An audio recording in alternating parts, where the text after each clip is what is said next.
Sattvarajastamayiti prakritir natmanoguna natesham yoga padrajam rasa ulasa evava. Então a tradução é a seguinte: meu querido rei Parikshit, todas as qualidades materiais, Sattvaguna, Rajaguna e Tamaguna, pertencem ao mundo material e nem sequer tocam a suprema personalidade de Deus. Essas três gunas não podem agir aumentando e diminuindo simultaneamente. Significado dado por Srila Prabhupada, nosso mestre espiritual. Então, em sua posição original, a suprema personalidade de Deus é equânime. Não há possibilidade de ele ser influenciado por Sattvaguna, Rajaguna ou Tamaguna, pois essas qualidades materiais não podem tocar no Senhor Supremo. Portanto, o Senhor é chamado de Ishvara Supremo, Ishvara Parama Krishna. Ele é o controlador supremo. Ele controla as qualidades materiais. Daivihi esha gunamai mamma maya. Mayadhyakshena prakriti suyate. A natureza material, prakriti, funciona sob suas ordens. Como então poderia ele estar sob a influência das qualidades de prakriti? Krishna jamais se deixa influenciar pelas qualidades materiais. Portanto, na suprema personalidade de Deus, a parcialidade está fora de cogitação. Bem, então esse texto, que é o número 7 do capítulo 1, do canto 7, e cujo título do capítulo é O Senhor Supremo é Igual com Todos, esse texto é bem explícito sobre a equanimidade de Deus. Às vezes, nós questionamos essa equanimidade por ver a questão da justiça social, né? Nós vemos como o mundo parece injusto. Tantas pessoas que até nascem já doentes, né? Criancinhas nascem com defeitos, às vezes com deficiências mentais, e também quando falamos sobre a inserção social, vemos a disparidade. Algumas pessoas têm muito dinheiro, outras pessoas às vezes não têm o suficiente para comer ou para viver num lugar digno. Então, nós podemos pensar, por que Deus tem esse tipo por que Ele não toma providências quanto a isso? E às vezes até oramos a Deus, pedimos alguma providência. Acontece que, de acordo com a cultura tradicional Vaishnava, nós entendemos o mundo material, esse mundo onde nós estamos, como não sendo o nosso lugar original, o nosso lugar de real, verdadeiro conforto. Então aqui nós estamos de passagem, e essa passagem não é aleatória. Nós não estamos aqui aleatoriamente. Nós trazemos uma bagagem, e essa bagagem se manifesta de acordo com a família que nascemos, o local que nascemos e a saúde que temos. Tudo isso se manifesta de acordo com a bagagem que trazemos de vidas passadas. Na teologia cristã, como é apresentada pelo cristianismo, em todas as igrejas cristãs, não temos essa informação. Temos sim a informação correta de que a alma é eterna, mas não temos essa informação confirmada que vem nos Vedas, não é confirmada no cristianismo, e nós que temos uma tradição judaica cristã, podemos até dizer hoje em dia judaica, cristã e também espírita, mas tem kardecista. Especialmente, nós temos essa tradição, podemos dizer, popular, assim, mas de origem mesmo teológica, a nossa tradição é judaica cristã, e naturalmente nós formatamos a nossa inteligência de acordo com esses conceitos. E quando analisamos uma proposta espiritualista, nós temos a tendência de comparar. E isso é normal e é padrão mesmo no conhecimento material, é esse mesmo. Nós precisamos validar o conhecimento. Por isso a filosofia apresenta uma estrutura dentro da sua própria dinâmica, valendo-se também da epistemologia, que é para validar o conhecimento que é passado para as pessoas. Porém, os Vedas nos trazem uma visão semelhante a respeito da natureza da alma, que a alma é eterna, que a alma não morre quando o corpo morre, que o corpo, sim, é material, a alma tem natureza espiritual. Essa informação, que é parecida, compatível com a teologia judaica cristã, tem seus detalhes. Nos detalhes se diz que a alma espiritual é eterna e quando o corpo morre, a alma permanece viva. E ela pode, se estiver preparada, ela pode retornar ao mundo espiritual, que é o nosso lugar de origem, ou ela pode reencarnar em uma outra possibilidade, como a física quântica já está tratando de estudar essas possibilidades quânticas para a mônada quântica que eles determinam, e que é bem parecido com o conceito de alma individual, de Vatma, de acordo com os Vedas. Então,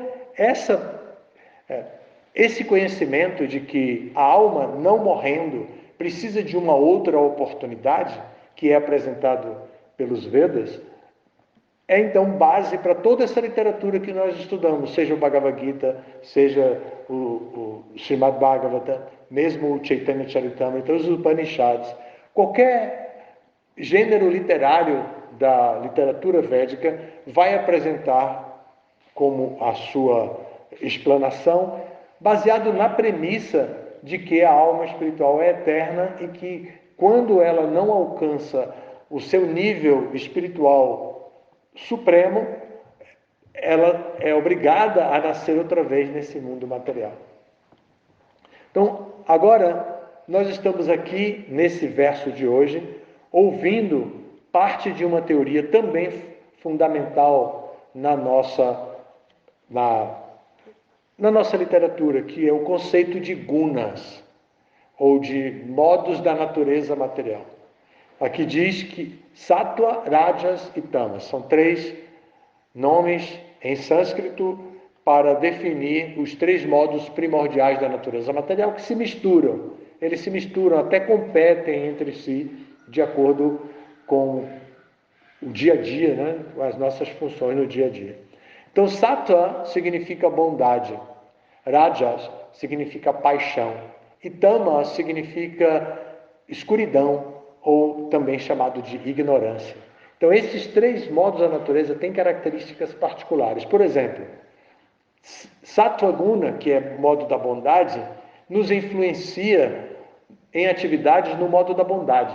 Então, nós procuramos atividades que sejam no modo da bondade. Por exemplo, a música no modo da bondade, a arte no modo da bondade, a maneira de se vestir no modo da bondade, o estudo de disciplinas ou a eleição da nossa própria profissão no modo da bondade.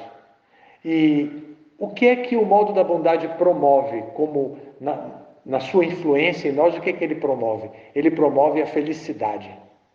E o modo da paixão também tem suas características. E ele também influencia todas as atividades dentro desse mundo da mesma maneira. A música no modo da paixão, a arte no modo da paixão, a moda no modo da paixão, e por aí vai. Mas qual é o resultado do modo da paixão? De acordo com a literatura védica, o modo da paixão nos leva a um prazer instantâneo e seguido de frustração, decepção. Então esse é o resultado prático do modo da paixão. E então tem ainda o modo da escuridão, tamaguna, como é apresentado aqui. No modo da escuridão ou ignorância, a pessoa é influenciada da mesma maneira. A música no modo da ignorância, a arte, a moda, a arquitetura, a maneira de viver, a alimentação, tudo no modo da ignorância. E qual é o resultado que é um alerta para todos nós, os resultados desses 3 modos. Qual é o resultado do modo da ignorância? É doença, a perda do juízo, né? A loucura e a decepção completa e restrita. Então, esse resultado do modo da ignorância e até os resultados do modo da ignorância, do modo da paixão e do modo da bondade nos trazem tanta preocupação e nós ficamos lutando contra esses resultados o tempo inteiro. Mas não temos a informação de como viver adequadamente para evitar esses resultados, para evitar a depressão, para evitar o apego ao consumo de drogas, por exemplo, que é considerado modo da escuridão, né, tamaguna, que leva à perda do estado normal de consciência e tal. Então, nós não aprendemos isso, não sabemos como evitar isso, como nos posicionar. E o pior ainda, nós não aprendemos como transcender isso. Porque mesmo o resultado do modo da bondade, que parece o melhor de todos, porque traz a felicidade, mesmo esse resultado nos condiciona ao mundo material.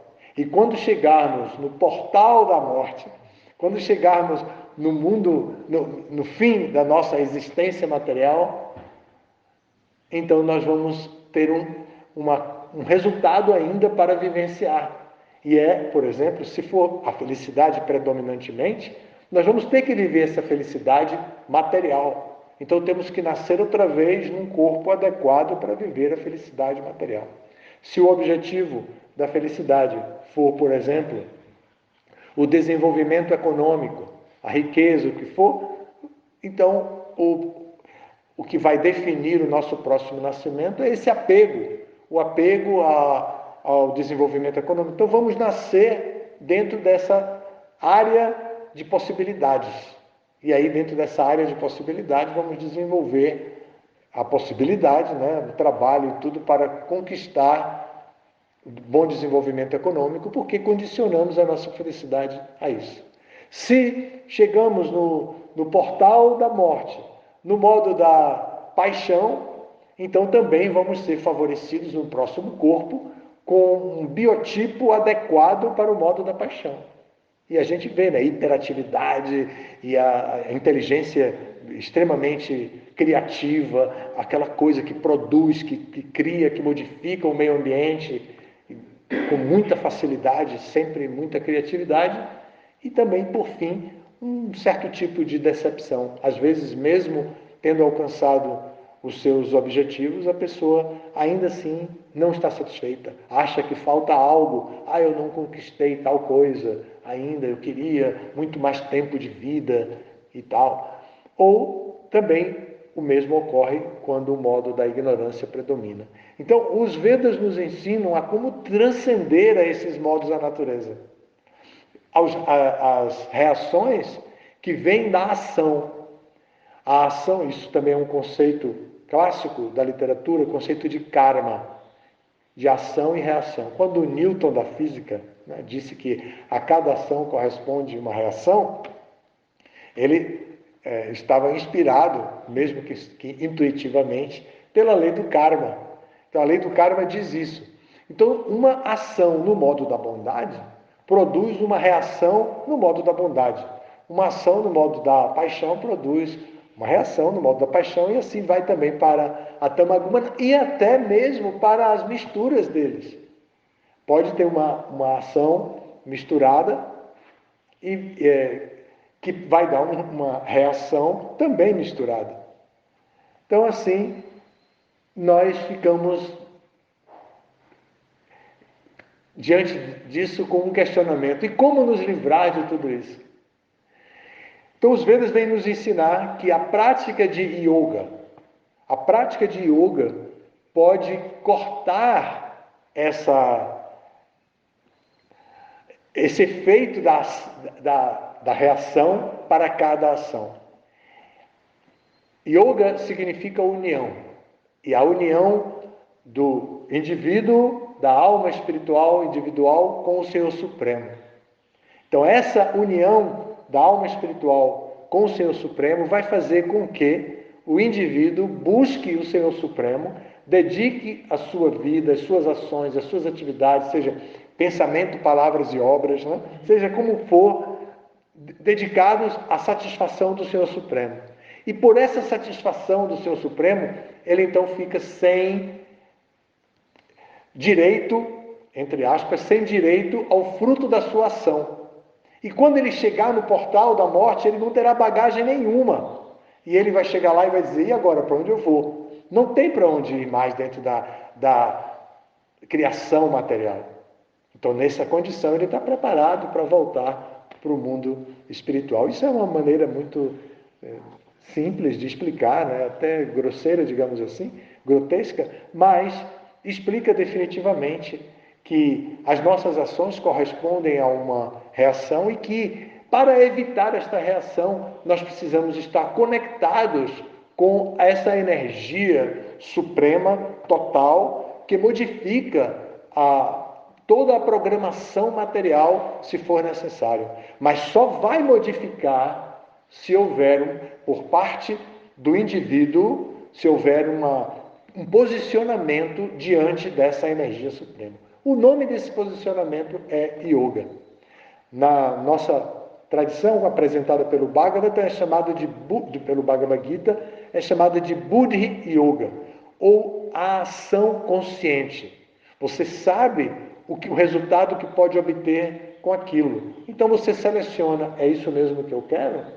Aquilo que a psicologia fala com todo adolescente, pobre coitado do adolescente, que todos nós já fomos um dia, massacrado para assumir responsabilidade pelos seus atos, para evitar as más companhias, para evitar as atividades que são consideradas ilícitas, ilegais.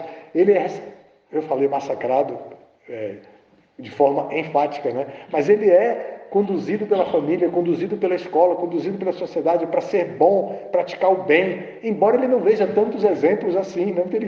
O conflito do camarada é difícil, né? Do adolescente, ele vê aquela situação. Em termos espirituais, nos encontramos com a mesma realidade. Então, para praticar este yoga, para praticar essa atividade que pode simplesmente cortar a relação entre ação e reação e tornar a nossa ação de akarma, o também como prefixo nas palavras em sânscrito, também indica negação. Então, akarma seria não karma. Então, é uma ação que tem a característica de inação. É como se ela só existisse dentro daquele contexto, mas ela não vai produzir uma reação. E como ela não produz uma reação, a sua bagagem na vida vai ser livre daquela reação. E se você consegue fazer o resto da sua vida todo como atividades akarmas, então quando chegar no final você está livre de reação. Não tem como programar um próximo corpo. Agora, voltando ao começo do que eu estava explicando, porque o capítulo nos sugere isso, o Senhor Supremo é igual para com todos. Ele não trabalha, o Senhor Supremo, ele não trabalha diretamente com esses problemas. Ele não trabalha com o problema individual de cada sujeito dentro desse mundo. Ele não trabalha com o problema do mundo. Isso é designado para outras pessoas, outras entidades, anjos, semideuses, personalidades que são encarregadas de levar a vida material de acordo com a programação que é feita para o mundo material. E tem uma personalidade que é sumamente importante, que é Maya, e é chamada de ilusão, a ilusão material. Ela é encarregada de nos hipnotizar mesmo. Com todos os valores materiais, ela nos hipnotiza, nos cativa. E nos cativa, atrai a nossa atenção e dá muitas ofertas, todas elas com benefícios, ou seja, com reação. O contrário do sistema de yoga. Então, Maya trabalha com a gente de maneira diferente de que os mestres do yoga trabalham. Os mestres do yoga trabalham para nos ajudar a que nós nos ocupemos em atividades que não produzem reação. Maya faz exatamente o contrário. Ela diz, olha, se ocupe nisso que você vai ter esse tipo de resultado. E a gente está tão padronizado a trabalhar dessa maneira que aceita todas as propostas de Maya. A gente fica sempre preocupado com o futuro, fica fazendo planos para o futuro, planejamento estratégico para isso, planejamento estratégico para aquilo, planejamento familiar, planejamento de tudo. A gente é acostumado, a gente está preparado para isso. E faz sentido. Se formos trabalhar racionalmente, faz sentido. E até podemos fazer isso também no sistema de yoga. Agora, não vamos fazer isso no sistema de yoga com apego. Como o próprio Bhagavad Gita nos diz, né? Vitaraga Bhaya Krodha Mamaya Mamuparshritaha Bhavo Gyanatapasa Putamad Bhavam Agataha. Um verso que em termos da poesia Vaishnava, é considerado muito bonito. Ele diz assim, estando livres do apego, do medo e da ira, estando completamente conscientes de mim, dedicando suas vidas a mim, muitas e muitas almas no passado se purificaram e alcançaram amor eterno por mim. Então, a função do yoga é nos libertar das reações e nos promover algo positivo também. O que é o positivo? É o que vai nos motivar a agir, a continuar agindo espontaneamente, com toda a nossa liberdade, com o nosso livre-arbítrio, em busca de manter a corrente de trabalhar livre das reações de maneira espontânea, que não precise ninguém ficar cuidando da gente. Então, e isso é o amor. Então, yoga trabalha com a perspectiva de que a ação que o sentimento que deve motivar a nossa ação não é o apego, mas sim o amor. O nome desse amor em yoga é bhakti, devoção. Então, a devoção aplicada nas atividades diárias, no serviço a Deus, nos faz trabalhar para a conquista desse amor a Deus, que é o objetivo último nosso. O objetivo último de Bhakti é amor puro por Deus. Como o objetivo da yoga é libertar-se de todos os envolvimentos dentro da natureza material, o apego, o resultado de Bhakti é esse amor puro por Krishna. Por isso que na nossa rotina, aqui nessa comunidade, nessa fazenda, numa área bem privilegiada do agreste pernambucano, né? Numa área de microclima, com um parque municipal de preservação ambiental, numa área que tem uma grande influência de preservação ambiental, e agora com o Código Florestal e o Código Ambiental deliberando acerca das atividades que devem ser feitas em áreas de preservação para corrigir aquilo que as gerações anteriores e nós próprios já fizemos em termos de depredação do meio ambiente. Então, nós que nos instalamos aqui nesse lugar, temos o interesse máximo de promover não apenas um pouco de conforto material, com bom ar, boa água e boa proteção ambiental, mas também produzir a possibilidade de autorrealização espiritual. E essa possibilidade de autorrealização espiritual vem de acordo com a tradição de Bhakti, de Yoga. É por isso que a gente acorda cedo, a gente tem um altar com toda a tradição védica, instalamos as deidades, trouxemos as deidades através de cerimônias bem transcendentais e convidamos o Senhor Supremo para habitar o nosso templo. Temos um respeito e gratidão imensa aos nossos mestres. Vocês podem ver quando o altar abrir outra vez. Vocês podem ver que nós temos uma série de fotografias embaixo que são de homens, né? Que são pessoas que são grandes mestres. Aqui na sala também temos, eles estão aqui também, naquelas fotos tem duas mulheres também, uma de um lado, outra do outro, também são da sucessão discipular, mestres do passado, que trouxeram essa tradição para todos nós, e nós temos uma gratidão imensa a essas pessoas, um respeito pela sua qualidade de mestres e mestras. Então nós ouvimos os seus conselhos, trazemos para a nossa vida diária e fazemos como eles nos ensinaram. Aí eles dizem, protejam os animais, porque vocês não se alimentam dos animais. Então protejam os animais. Não precisam entrar nessa ideia maluca, segundo eles, nessa ideia maluca da pecuária para o abate. Não se preocupem com isso, nem tampouco para a produção de laticínios dessa maneira. Montem uma comunidade rural, se estabeleçam numa comunidade rural, procurem a vida mais simples possível, mantenham o pensamento mais elevado possível. Esses mestres e mestras nos deram esse tipo de conceito. Então a gente se para de repente e pergunta, mas como é que faz isso? E a gente está tentando aqui.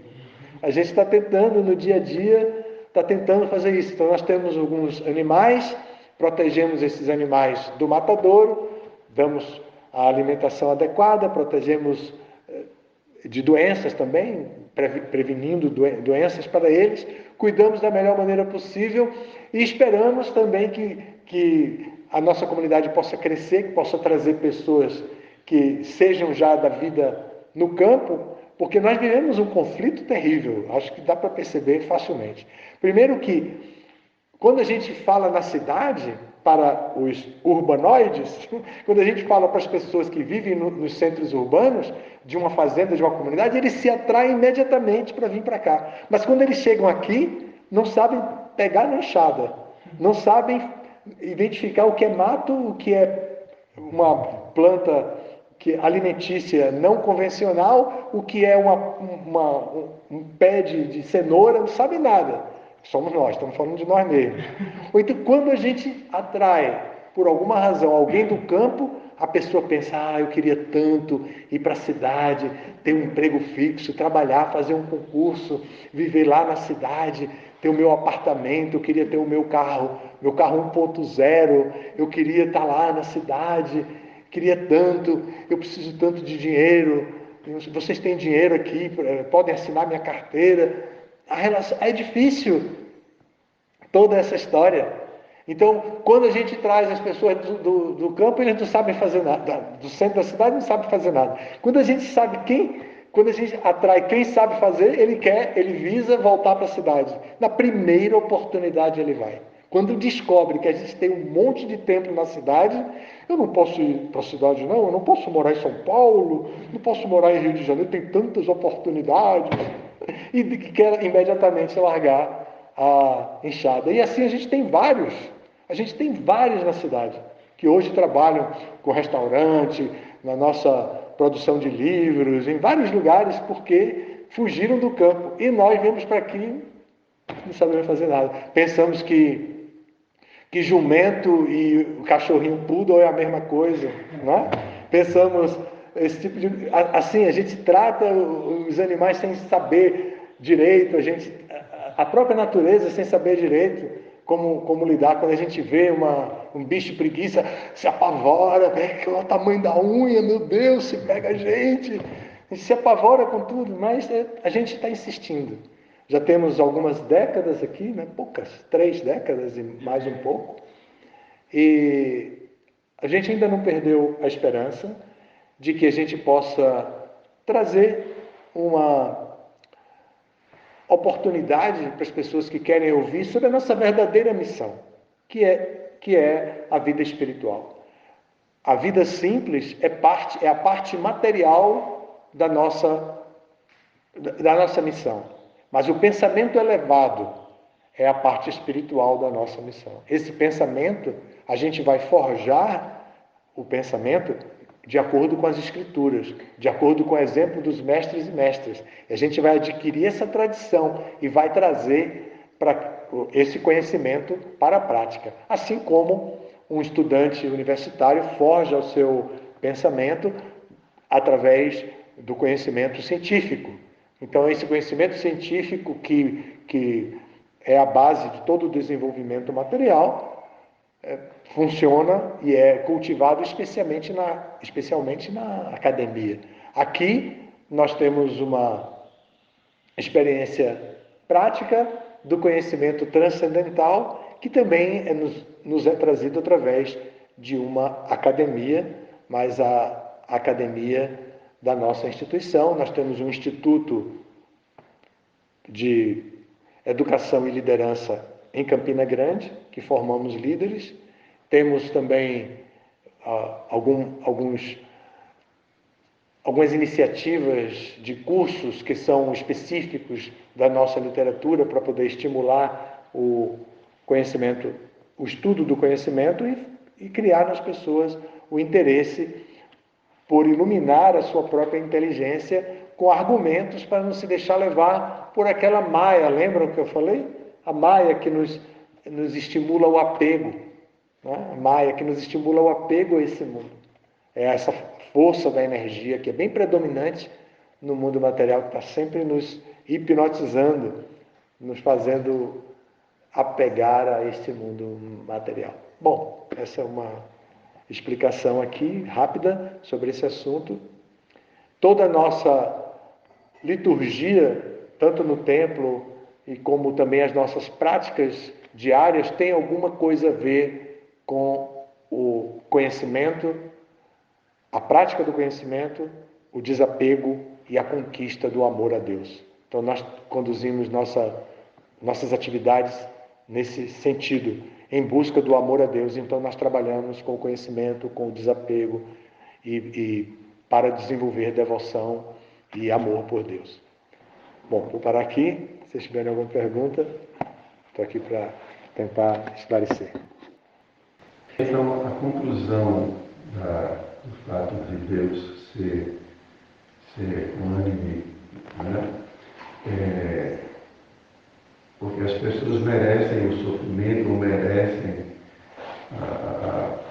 a felicidade que elas mesmas constroem. Então, Deus simplesmente ele dá o resultado das atividades das pessoas. Sim, mas não é ele pessoalmente, não é? Lembra que eu falei que ele trabalha com anjos, semideuses e toda uma legião de... Ele delega o poder para essas pessoas. Ele é um exemplo de delegação de poder. Então ele delega o poder para essas entidades conduzirem aqui. Ele, particularmente, é um oceano de misericórdia, esperando que simplesmente a gente diga: estou aqui, por favor. Por favor, me ajuda, me acuda. E ele, a princípio, vai dizer: fale aí com o meu secretário. Fale com não sei quem. E a gente vai ali lutando, até que chega o momento que ele diz: tá bom, vem cá, eu vou falar com você. Você ainda não conseguiu resolver com eles? Vem cá, eu vou resolver com você. Vamos parar com essa burocracia. Vamos resolver o assunto. Então, ele não trabalha assim diretamente com a gente. O mundo material existe para nos dar essa oportunidade de voluntariamente desenvolver uma atração por ele, por Deus. Nós jamais seremos obrigados a fazer alguma coisa assim. Porque o processo é amor. Quem pode amar obrigado? Ninguém vai poder amar obrigado, né? A gente conhece. Se for ver na história da civilização humana, na história das diferentes civilizações, até do Brasil, nós vamos, quando se trata de amor, nós vamos ver as histórias de amor que a literatura, o gênero romântico da literatura, conseguiu trazer, seja por ficção ou por realidade, trouxe muitas histórias sobre amor, o amor entre os homens, entre homem e mulher, entre as pessoas de um modo geral. Está tudo bem retratado na literatura. Mas o amor por Deus tem característica um pouco diferente. Não é uma negociação, assim como a gente experimenta aqui, esse amor sentimental, que tem todo esse jogo de interesses, o amor puro. Então, agora, você falou uma coisa interessante, Maharaj. Você disse que é o que a gente merece, que a gente sofre as reações ou os benefícios de acordo com o que merece. É mais ou menos isso, mas não tem um julgamento constante. Já tem um contrato, um acordo automático mesmo. Então a gente já sabe, cada ação vai ter uma reação.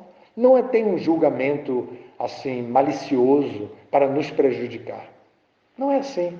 É uma questão de responsabilidade mesmo. Se nós trabalhamos com o modo da bondade, nós vamos nos aproximar com a felicidade.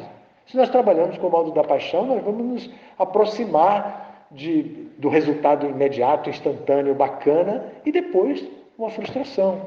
Agora está na moda criptomoedas, né? Todo mundo falando disso aí. Então, a gente vê como é que funciona a bolsa de valores, é típico do modo da paixão, né? Que a pessoa trabalha com aquela concentração, aquela gritaria, aquela coisa.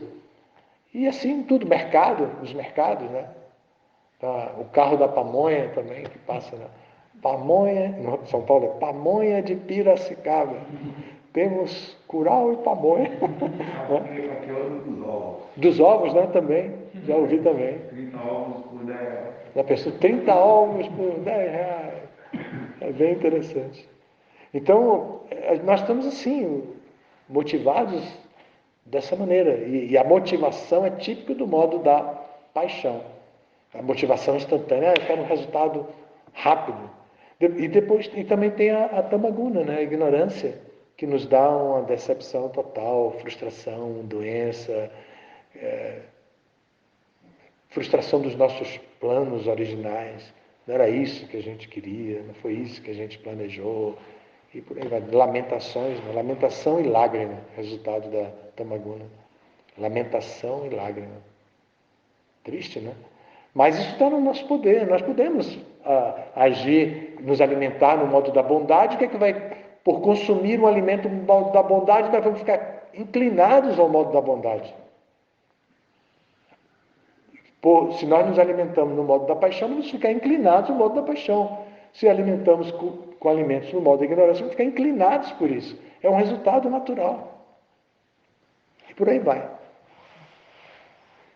Tá bom? Muito obrigado a vocês, que tenham um bom domingo. Aproveitem bem. Hare Krishna.